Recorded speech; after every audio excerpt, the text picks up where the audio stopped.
In this video, we're going to look at how we can create an academic poster using PowerPoint. We're going to focus on the technical skills required to compose an appealing poster. We'll start by looking at some basic thumbnail sketches. These are basic drawings, and I really do mean basic. Look at these. They can be made on a bit of paper, on the back of a post-it note, etc. You don't have to go out and buy a sketch pad for this. These are just to explore the general layout and composition of the poster before we commit to any really time-consuming work. We want to keep in mind that a poster is a visual thing, and using those visuals is key. It's a bad idea to simply cut an essay up into pieces and place it all in text boxes scattered around the page. We want to think about the progression of our explanation or argument as we read through the page. Whilst we can simply use a report-style layout, that doesn't necessarily fit for every subject. We can use a different approach. We can split things up into topics, themes, or key points, which might help more for arts and humanities subjects. You are not married to an introduction, main argument, conclusion model. There's a lot to be said about different compositions, so we'll keep it simple. For now, we'll stick with brief windows of text and key visuals to accompany them, and either fit the general theme or visually explain the points we're making. We might also go for a larger graphic or visual motif. Right, let's get started with our poster. We'll use a single slide for this, so first we have to change the size of the slide. In this demo, we'll make a landscape A3 poster for print. That's easy enough in the modern versions of PowerPoint. All we need to do is start a new presentation and then go to the Design tab. From there, we just click the Slide Size option and then Custom Slide Size. And using this drop-down here, we can choose A3 paper. If you want A2 or larger, you will have to input the dimensions manually. Use Google to check the dimensions for A2 paper. PowerPoint defaults to landscape, which is what I will use for this demonstration. If you want portrait, then go ahead. Seeing as I have no content on my slide so far, these two options make no difference. I'll now just click and drag, and I will delete what is currently on the slide. I'm going to go to the Insert panel first, and I will use the Insert Shape option to draw a simple header. Here I'm just going to use the rectangle. I'll just draw that out here, give myself enough space for a title. There we go. Then up in Shape Format, I'm going to go Shape Fill and choose a nice light blue, and Outline and choose No Outline. If I hold Control or Command and scroll, I can zoom in or out. So I've got my header here. Now I want to put a title in there, so we're going to have to talk about text a little bit, so I will just draw a text box.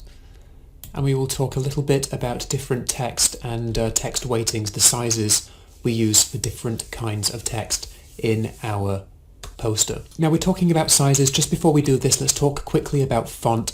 The font is your choice, but we strongly suggest that you keep to a simple sans serif font. Do not choose a decorative font, so that means no Gothic copperplate, no handwritten looking stuff, no wingdings, or anything nonsensical like that. Readability is the most important thing here, so don't choose a decorative font that is hard to read. So first, let's talk about title. So obviously the title is the big text at the top of the poster that tells you what it's about, and the size we use for this is usually either 36 or 35. So I'll just go 36 here, and very often it's also bold. If you're using a font which has the, regular, light, bold, semi-bold, black, extra thick, whatever, options, then you can use those as you see fit. But in this case, Calibri only has the option to toggle bold off and on again. So only the title is in title weighting. Next we have subheadings. And subheadings are a bit smaller. So they are usually around 24. I'm going to turn bold off here. If you can put semi-bold on for headings and subheadings, we'd recommend that. But if the font you're using doesn't have that option, then the normal weight is okay. Just make it, kind of size 24. And finally, body.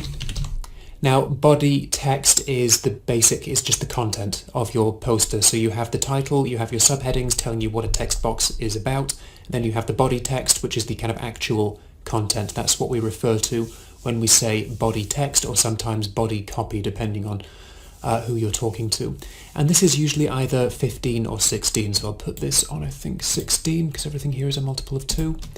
And that's just normal. It's regular, or it might be light if you have a font which supports light weighting, and that's what you want. Typically, medium or normal weighting is what we use for body text. So these are the 3 basic sizes we have here. What I can do is I can just put them up to the side here, and then I've got a kind of reference for my 3 text weightings. I don't need to have them on the actual page, so I can just leave those there, and that way I always know what my weightings are, because I can just click onto it and then look, I can see the settings up here in case I forget or I change things around or whatever. So now I am going to copy the title, and I'm going to double left click on this rectangle I've just drawn, because if I do that, it becomes a text box. And it looks like that hasn't carried the formatting over. Let's carry the bold over. But I'm going to have to say 36 Calibri, and there we go. I've got my title in the dead center of my shape. Any shape that we draw, we can double left click it and it will act as a text box. You'll just put text right in the dead center of it. If you want a little bit more control over the alignment and the justification of your text, then you're going to want to make a standard text box. But we'll go over all of that in due time. So now I want to go back to my insert panel, and I just want to draw some text boxes in here. Now the shape, fill and outline, it's remembered, so I just need to click the icons.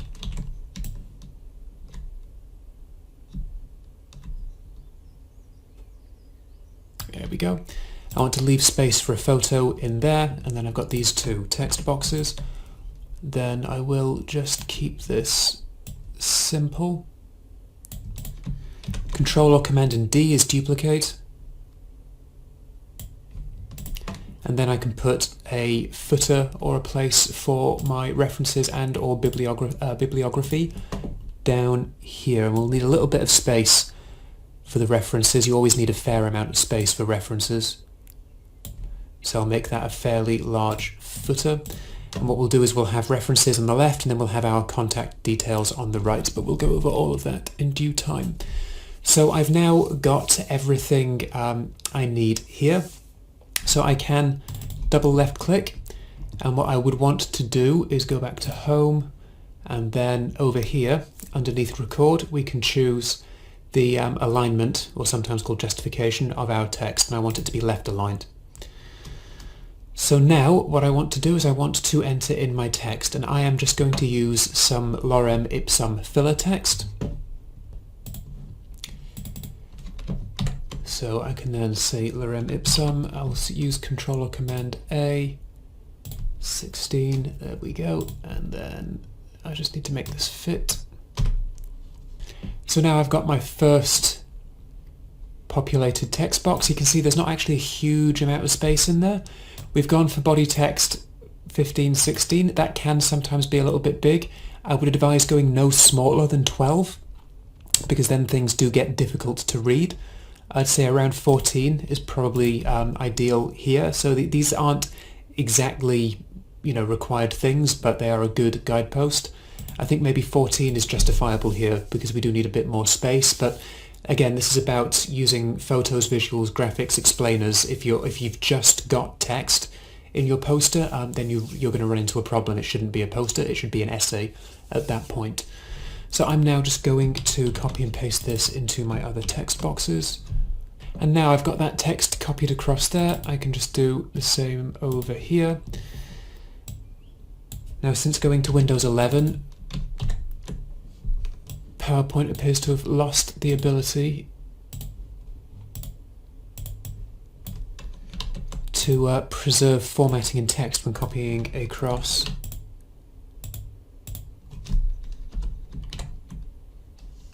Text, and it justifies oddly as well. There we go.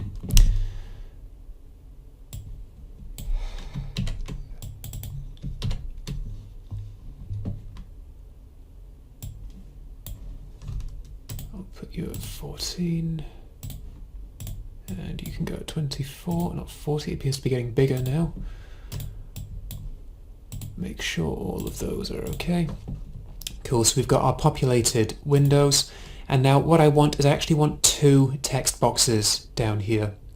I want one on the right for contact details and one on the left for my references and or bibliography. So I'm going to use insert and text box here.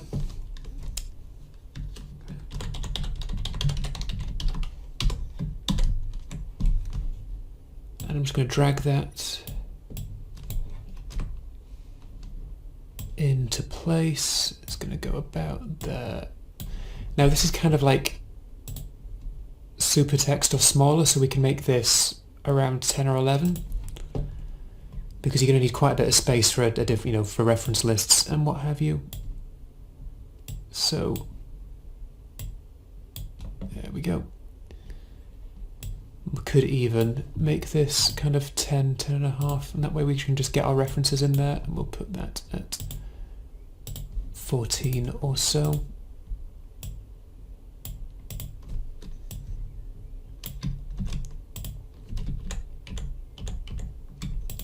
There we go, and then we've got space for references, and then I want to make space for my contact details as well. So now we're going to want our contact details on our poster because the poster is largely a networking thing.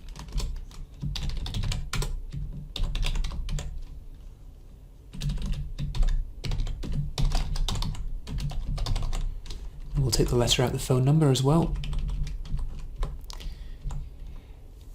So we're going to want people to be able to contact us after seeing our poster. That is very much the point.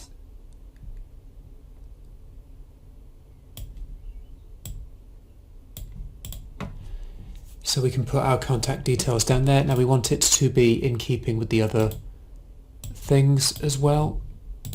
So I could probably make that 10 and 14.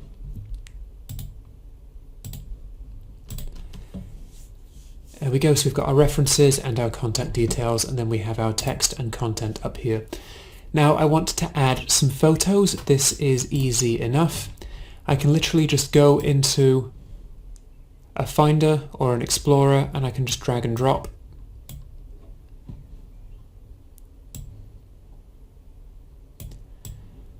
And I want to have a masked photo kind of up here. So what I want to do is I want to hit crop, which is up in the top right under picture format. As soon as you select a picture, it should default to picture format.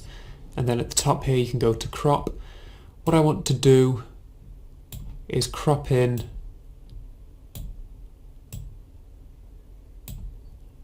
on the bit which is going, so there we go, feature, and then I can click and I can drag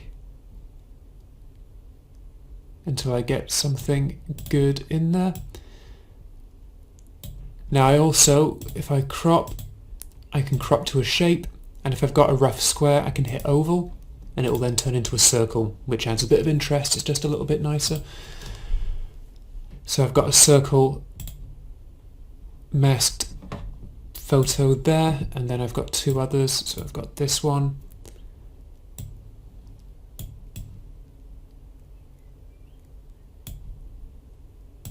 and I want to put that in place and crop it.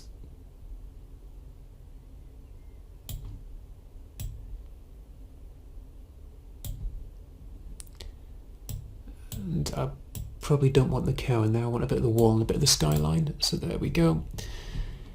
And then one last time, the Tynemouth ruins.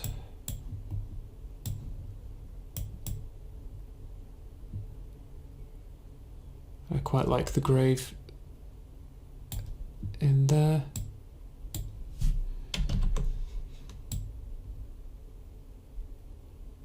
There we go. And then I'll crop that.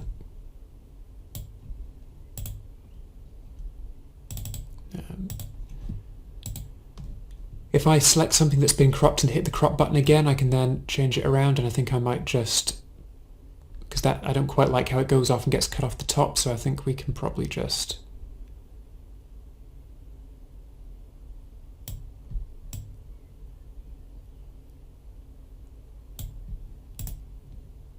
there we go. Cool. I might actually make that image a bit bigger so we can get, there we go, a bit more central. Cool, there we go. And now I've got my photos in there, I've got my text in there, I've got my references in there, I've got my contact in there.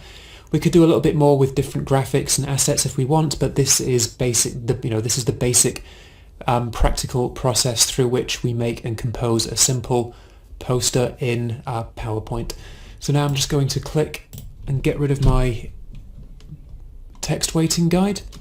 Now what we want to do, we want to export this so it can be printed. And that's quite simple. I'm going to go to File, Save As, Browse. Now on this PC I have a storage drive. And I have a deliverables folder.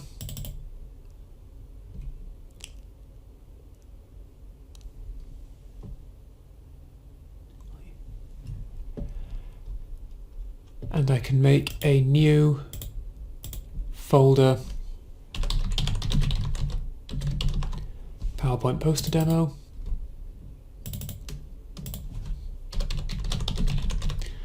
Now don't skip ahead. Under this drop down here where it says PowerPoint presentation, I can choose either PDF or PNG. And either of those two should be fine for printing. If you have any doubt, ask the printing service yourself. I'm going to say a PDF for now, and then save it. And here is the PDF of my poster. That will be printed out as we see there, or close enough considering we can't actually do a CMYK proof in Microsoft PowerPoint. And that is how we, that's the basics of how we make a poster in Microsoft PowerPoint.